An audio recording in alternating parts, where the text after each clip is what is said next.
کو سمجھ ہی نہیں آ رہی ملک جا کدھر رہا ہے کہ ایک پارٹی کو ختم کرتے کرتے سارے ملک کے ادارے تباہ کر دیے.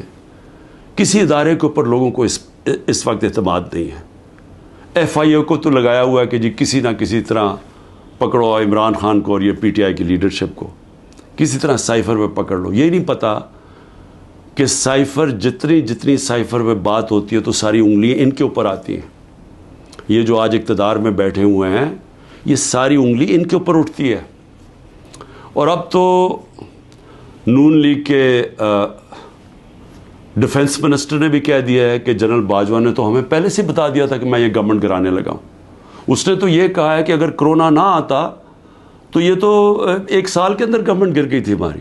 اور پنجاب تو وہ پہلے گرانا چاہتے تھے. اس کے بعد کہتے تھے تم سینٹر بھی لے لو.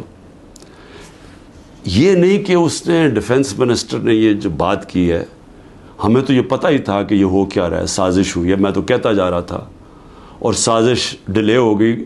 دو سال اگر کرونا کے نہ آتے تو اس کے وہ بھی کہتا ہے کہ گورنمنٹ پہلے چلی جانی تھی.